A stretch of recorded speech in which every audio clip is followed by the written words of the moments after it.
ఇక్కడ ఎవరైతే వస్తారో ఈ శివాలయాన్ని ఎవరైతే దర్శిస్తారో వాళ్ళకు మోక్షం తప్పకుండా కలుగుతుంది అనేటువంటి శాస్త్ర వచనం ఉంది కాబట్టి దీనిని మోక్షం పేట అని పిలిచేవారు. సంవత్సరం పొడవునా చేసేటువంటి అన్ని రకాలైనటువంటి అభిషేకాలు ఒక్క శివరాత్రి నాడు మాత్రమే అన్నీ జరుగుతాయి.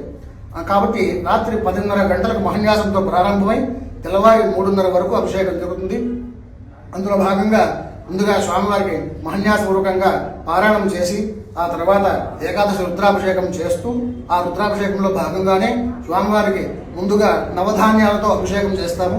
ఆ తర్వాత అన్ని రకాలైనటువంటి పండ్ల రసాలతోనూ అన్ని రకాలైనటువంటి పండ్లతోనూ అన్ని రకాలైనటువంటి భస్మాలతోనూ ఈ అన్ని రకాలైన సుగంధ వస్తువులతోనూ స్వామివారికి విశేషంగా అభిషేకం జరుగుతుంది.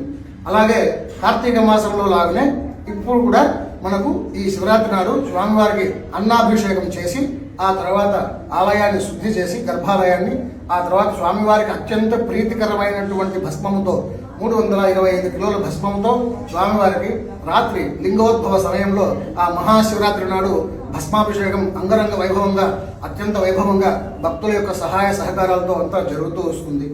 తెల్లవారి 3:30 వరకు జరుగుతుంది. 3:30 కాగానే స్వామివారికి అప్పుడు మహానివేదన, తర్వాత మహామంగళ హారతి ఇచ్చి ఆ తర్వాత స్వామివారికి పౌళింపు సేవ చేసి ప్రాతకాల పూజ చేసి తర్వాత ఆలయాన్ని శుద్ధి చేయడం జరుగుతుంది. వచ్చేటువంటి 15వ తారీఖు ఫిబ్రవరి వచ్చేటువంటి మహాశివరాత్రి అంగరంగ వైభవంగా జరుగుతుంది.